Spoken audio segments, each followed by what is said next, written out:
नमस्कार, आप देख रहे हैं किसान तक। मैं हूं आपके साथ आरती सिंह। हम पूर्वी उत्तर प्रदेश के कई ज़िलों में घूम रहे हैं। पहले लखीमपुर खीरी गए थे, अभी हरदोई आए हैं। और जब हम यहां से जा रहे थे तो इस कोल्हू पे नज़र पड़ी हमारी। ये एक मैनुअल कोल्हू है। हम आपको ये भी दिखाएंगे कि शुगर मिल में कैसे बनती है। वो एक बहुत बड़ा मैकेनिकल और बड़े स्तर का प्रोडक्शन है। लेकिन जब मिल नहीं थी तो यहाँ पे कोल्हू ही होते थे। और वो कोल्हू कैसे काम करता है, कैसे उसमें गुड़ और शक्कर बनाई जाती है। इसमें केवल गुड़ बन रहा है। और जिनका ये कोल्हू है, ये पिछले 35 साल से इस कोल्हू को चला रहे हैं। यही इनकी रोजी रोटी है। और इन्होंने कई इंटरेस्टिंग बातें भी बताई। खुद इनसे जानेंगे कि कोल्हू के बारे में इनको क्या क्या बताना है। सबसे पहले तो नमस्ते। नमस्ते। आपका स्वागत है किसान तक पे। अपना नाम बताइए। मुरलीधर दिवाकर। अच्छा, बता रहे थे आप तो पिछले 35 साल से ये कोल्हू चला रहे हैं। सन 89 से कोल्हू चल रहा है हमारा। स्वतः रोजगार में हमने लोन लिया था। अच्छा। और इसी को हमने चलाया। इससे हम बड़े फले। जमीन खरीदी। अच्छा। इसी को चला रहे परमानेंट। अच्छा। कितनी ज़मीन है आपके पास? 25 बीघे। अच्छा। जी। क्या क्या उगाते हैं उसमें? गन्ना उगाते हैं। गन्ने के बाद गेहूँ बो देते हैं। गन्ना खाली हो जाता है खेत। थोड़ी बहुत गोभी हो जाती है। बस यही हमारा काम है। आप बता रहे थे अभी तो शुगर मिल आ गई हैं। खुद हम एक शुगर मिल विजिट करके भी आए। लेकिन उससे पहले जो पूरा आप कोल्हू के बारे में बता रहे थे, वो एक बार जरा बताइए क्या क्या था यहाँ। पहले यहाँ तो गुड़ की मंडी थी। एक एक गांव में 100 कोल्हू लगे थे। अच्छा। जब से रूपापुर चीनी मिल लगा तब तक तो कोल्हू चलते रहे। लेकिन लोनू चीनी मिल लगा है जब, तब यहाँ कोल्हू खत्म हो गए। क्योंकि पड़ते नहीं आया कोल्हू वालों का। अच्छा। एवरेज नहीं निकला, मजदूरी नहीं पड़ी उनकी, तो कोल्हू बंद हो गए। अच्छा।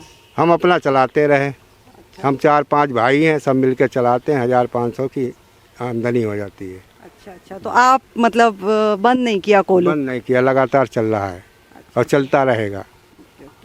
जो पिछले 25-30 साल में यहाँ सारी जो शुगर मिल लगी, उसके बाद जो पूरे इलाके के किसान हैं वो इस चीज़ से खुश हैं। मतलब जो शुगर मिल हैं उनके काम से, और उनका जो पूरा पेमेंट का और जो गन्ने वो देने जाते हैं, उन सबको लेके आप तो खुद किसान हैं, आपकी बातचीत होती होगी, लोग संतुष्ट रहते हैं? क्या उनकी शिकायतें रहती हैं अगर हैं तो? थोड़ी समस्याएं रहती हैं। काश्तकार पास गन्ना 20 बीघे है। अच्छा। अगर उसका 1000 कुंटल गन्ना निकलता है तो 800 कुंटल की पर्चियाँ मिलती हैं। 200 कुंटल बचता है, वो कोल्हू वोल्हू पर बेचना पड़ता है उनको। अच्छा। औने पौने दामों में। अच्छा। और खेत को खाली करना पड़ता है। जैसे पेड़ी है, पेड़ी की जल्दी पर्ची मिलना चाहिए। हाँ। पर्ची लेट मिलती है। अच्छा। और उनको खेत खाली करना, गेहूँ बोना है। हाँ। तो पर्ची जो है ना डालकर कोल्हू पर गन्ना दे देते हैं। अच्छा, तो आप कह रहे हैं जैसे मान लीजिए किसी ने 100 टन के आसपास अगर उगा रखा है, या जो भी उसके खेत में पैदावार है, तो उसका जितना चीनी मिल में चला जाता है, जो बचा हुआ रहता है तो खेत खाली करने के लिए वो कोल्हू पे दे देते हैं। कोल्हू पे दे देते हैं, उनका खेत खाली हो जाता है, गेहूँ बो दिए जाते हैं। अच्छा। ये ऐसे कोल्हू और भी चल रहे हैं आसपास? सावा तहसील में शायद 4-6 कोल्हू होंगे, बाकी सब खत्म हो गए। आपने तो वो दौर भी देखा होगा जब कोल्हू बैल से चलते थे। वो दौर कोल्हू हाँ गांव चलते थे। एक कढ़ाई लगती थी, उसमें देसी गुड़ बनाया जाता था, बढ़िया बनती थी, छठवों में जमाई जाती थी। अब थोड़ी तकनीकी बदल गई है तो इंजन से या मोटर से चलती हैं। अच्छा। ये तो एक बार देख लें कि गुड़ कैसे बन रहा है। कुछ मसाला वगैरह या कोई मिलावट तो नहीं होती? लकड़ी पड़ती है दिवला।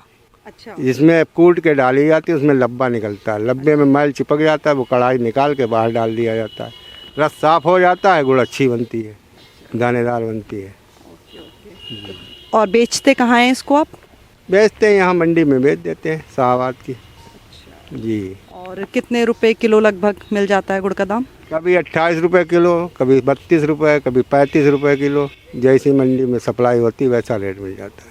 और ख़रीदते किस रेट पे हैं गन्ना? कभी 250, 300, 280, 220, जैसा गन्ना सूखा साखा आ जाता है 200 रुपये में ले लेते हैं।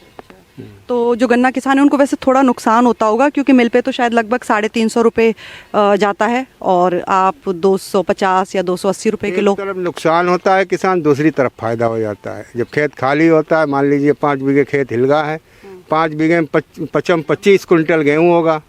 25 कुंटल गेहूँ 50,000 को हुआ। अब 10 कुंटल गन्ने की वजह से अगर उसका खेत हिलगा है तो 1200 का नुकसान होता है, 50,000 फायदा हो जाता है उसका, इसलिए वो कोल्हू गन्ना दे देता है। अच्छा अच्छा, समझ गई। तो जो थोड़ा बचा है तो उसकी वजह से उनको खाली खेत मिल जाता है, फिर अगली फसल बो देते हैं, गेहूँ बो देते हैं। गेहूं हो जाता है। ओके। तो हमें मुरलीधर जो मिले उन्होंने बताया कि किसान यहाँ आते हैं और जो उनके यहाँ थोड़ा गन्ना बचता है, जो मिल नहीं ले रही हैं या उनको अपना खेत खाली करना है, उसमें दूसरी फसल गेहूं या कुछ और बोना है, तो वो यहाँ पर आके अपना गन्ना डाल देते हैं।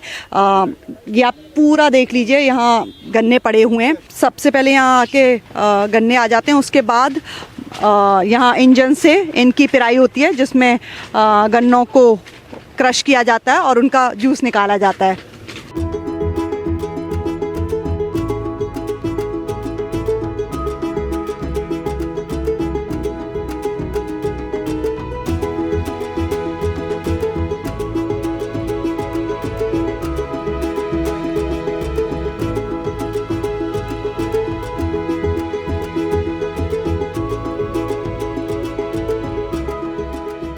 तो पहला स्टेप हमने दिखा दिया, जहाँ पे गन्नों को थोड़ा सा साफ करके छील के पिराई कर रहे हैं, मतलब उनका जूस निकाल रहे हैं। और उसके बाद अब ये 4 इन्होंने पॉट बनाए हुए हैं बहुत बड़े बड़े, जिनको मैनुअली ऑपरेट किया जाता है। इनमें कैसे गुड़ बनता है ये खुद बताएंगे मुरलीधर। ये 4 कढ़ाइयों की भट्टी है। अच्छा, कोल्हू से निकल रस जो है हौदिया में आता है, ठीक है। हौदिया से सीधे पाइप द्वारा फर्स्ट कढ़ाई में आता है, जिसमें हल्की आंच आती है। अच्छा, आँच कहाँ से आ रही है इसमें? वो आगे से आती है, वहाँ से, वहाँ से झुकाई होती, नीचे इसके सुरंग है, नीचे आती, उधर से झुकाई होती, वहाँ से धुआं निकल जाता है। अच्छा, फिर दूसरी कढ़ाई में उससे ज़्यादा गर्म होता है। ठीक है।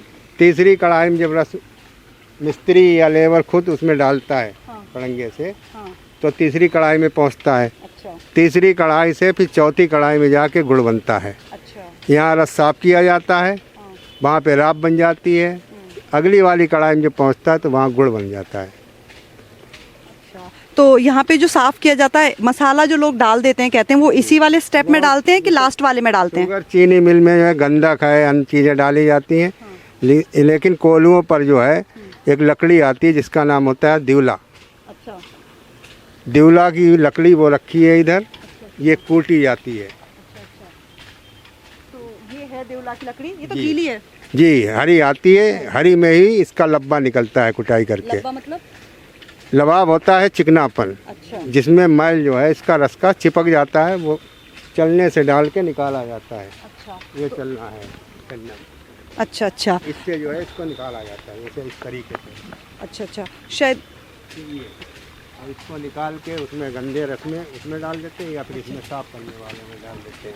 अच्छा, ये अच्छा। तो सबसे पहले यहाँ रस आता है, फिर आता उसके है, बाद वहाँ हल्का गर्म होता है, यहाँ साफ होता है, आगे राब बनती है। राव क्या होती है? राब जो है, राब से ही शक्कर निकाली जाती है। अच्छा, गुड़ बन जाता है तो शक्कर नहीं निकलेगी। अच्छा, जो हल्की कम चाशनी हल्की रहती है उसमें राब बनती है। राब जो निकाल के है किसी क्रिस्टलाइजर में डाल के उसमें पंखा चलाया जाता है। पंखे से जब दाना बन जाता है तो उस पिचकारी माल के सल्फर प्लांटम धो दी जाती है, उसमें दाना निकल जाता है शक्कर का। और अगर गुड़ बनाना है तो जो है कर्री चाशनी उलची जाती है टाइट, तो गुड़ बन जाती है, उसमें भी शक्कर नहीं बनेगी। तो इस राव को आप ज़्यादा देर तक उबालेंगे और चाशनी को थोड़ा कड़ा कर देंगे? कड़ा कर देंगे तभी से गुड़ बन जाती है। पहले तो राव भी लोग इकट्ठा करके रखते थे ना, जैसे गुड़ रखा जाता है। जैसे राब बहुत बनाई जाती है निगोई साइड में, तो पीपों में भर के अच्छा, बिहार की तरफ सप्लाई की जाती है। वहाँ सैकड़ों पे कोल्हू लगे हैं, अच्छा, लखीमपुर क्षेत्र में, निगोई क्षेत्र, जिला शाहजहानपुर में। लेकिन डिस्ट्रिक्ट हरदोई और तहसील साहबाद में कोल्हू की संख्याएँ कम है। यहाँ खाली गुड़ ही बनता है, यहाँ व्यापारी कम आता है, लोकल की मंडी में ही गुड़ बेचा जाता है।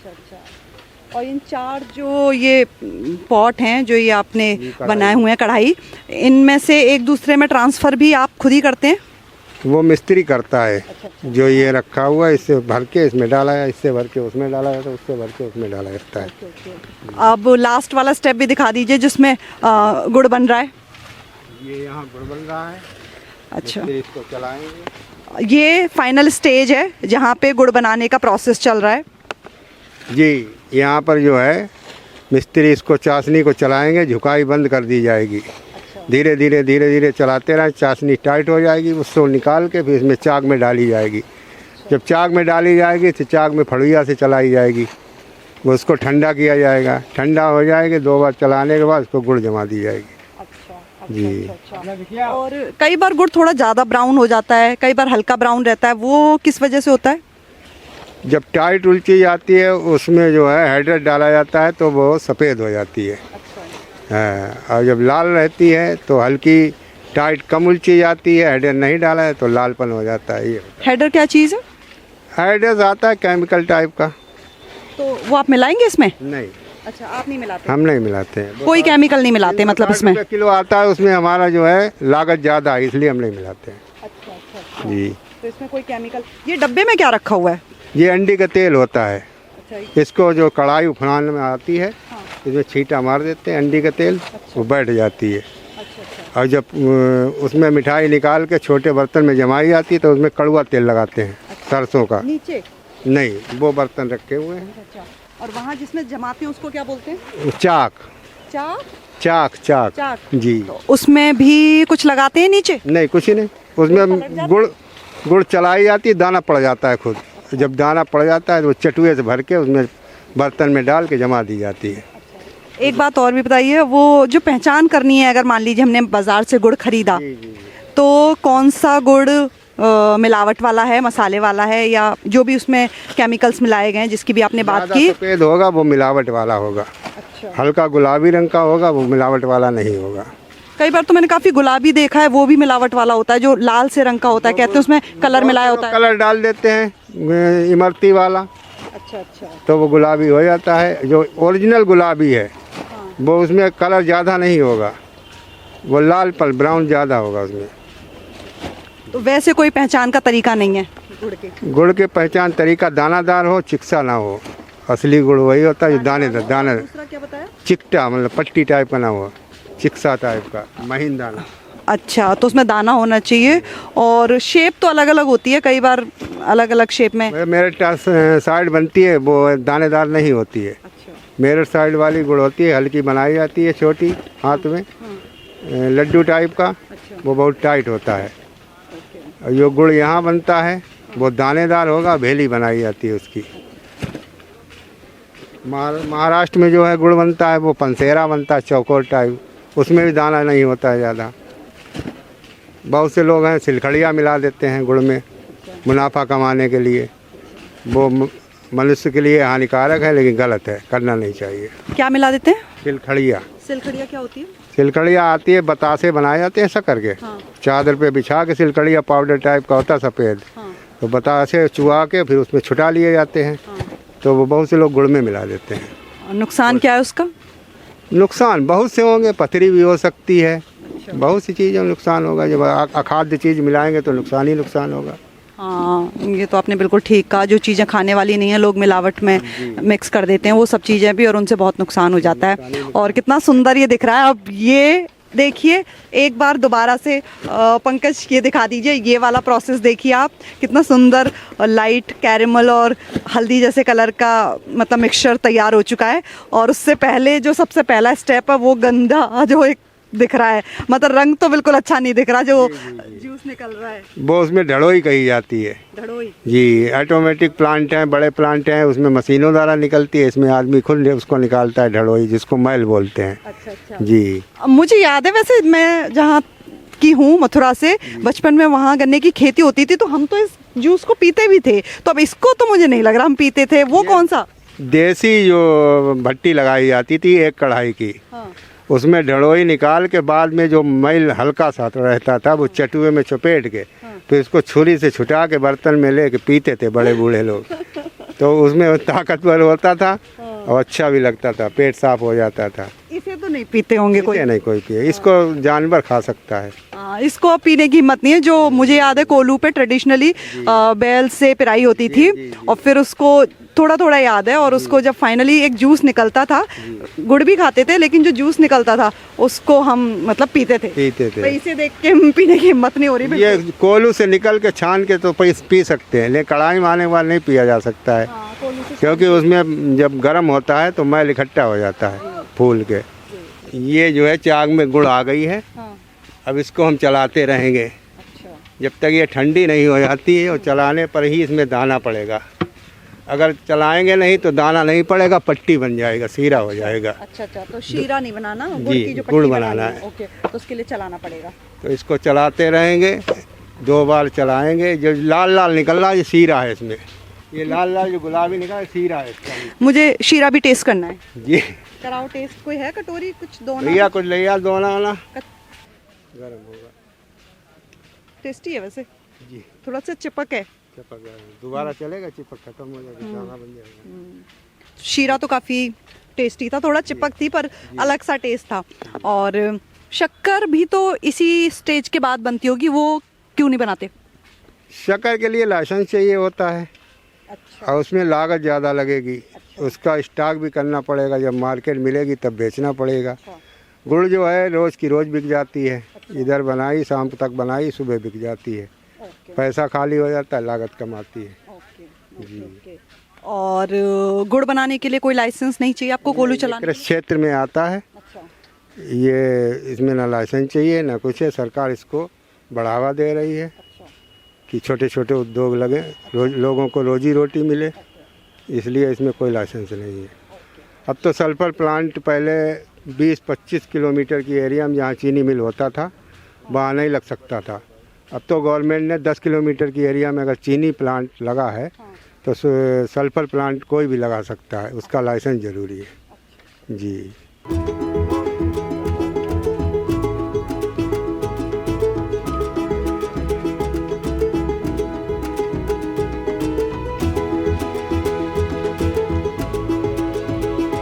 ज़्यादा कड़ा तो नहीं हो जाएगा ये मेरे चलाने से?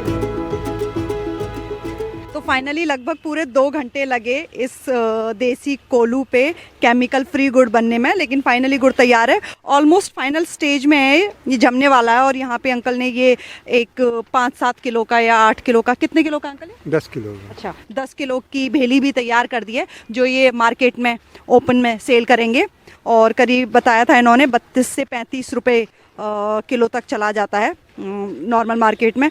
अब फाइनली केमिकल फ्री गुड़ को टेस्ट करने का टाइम आ गया है। मैं टेस्ट कर लेती हूँ।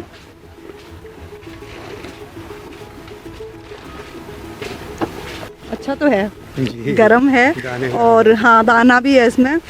और थोड़ा सा इसमें पहले भी आता था, ये जो नमक का सा टेस्ट आता है ना हल्का, तो ज़मीन के ऊपर होता है। अच्छा, ये ज़मीन वैसी होती है ग्रामीण क्षेत्र के नज़दीक की, उसमें नमकीन होता है, गन्ना भी नमकीन होता है, रस भी, तो वो नमकीन होती है। और जो बढ़िया भूड़ मटियार ज़मीन होती है उसका गुड़ बढ़िया होता है, दानेदार होता है। अच्छा, तो इसमें हल्का सा नमक का टेस्ट मुझे आया, बहुत हल्का सा नमक आ सकता है, जो ज़मीन के ऊपर हो जाता है। मेरे यहाँ भी जो होता था ना उसमें थोड़ा मुझे नमक का टेस्ट आता था। ओके, पर गुड़ बहुत टेस्टी है। आप बताइए टेस्ट करके कैसा है, क्या कमी है, क्या कुछ है, बताइए। ये बैयर गन्ने का गुड़ है, इसमें थोड़ी लसी है। अच्छा। दाना कम है। अच्छा। जो दूसरे पेड़ी का कटता है गन्ना वो दानेदार बढ़िया होता है। अच्छा। चमक बढ़िया होती है। अच्छा। ये बैयर गन्ने का गुड़ है। टेस्टी है? हाँ बढ़िया है, दाना भी है लेकिन कम है, हल्का दाना है। अच्छा। मतलब आपने पास कर दिया, मैंने तो वैसे पास कर दिया, मुझे तो अच्छा लगा। दाना है, हल्का दाना है। चलिए धन्यवाद, थैंक यू सो मच, आपने बात की। और मैं कहूँगी आपका देसी कोल्हू ऐसे ही चलता रहे, ताकि हम लोगों को भी दिखाते रहें कि शुगर मिल और बड़े मैकेनिकल तरीके से तो आजकल गुड़ शक्कर बनते हुए दिखती हैं, लेकिन अभी भी जो पुराने मैनुअल तरीके से कोल्हू चलते हैं वहाँ कैसे गुड़ की मेकिंग होती है, ये पूरी वीडियो शूट करने दिया आपने, इसके लिए भी धन्यवाद। खेती किसानी से जुड़ी ऐसी हर तरह की खबरों के लिए आप देखते रहिए किसान तक। अगर ये वीडियो आपको पसंद आया है तो इसे लाइक ज़रूर करें। अगर चैनल अभी तक सब्सक्राइब नहीं किया है तो कर लें और नोटिफिकेशन पाने के लिए बेल आइकन भी दबा दें।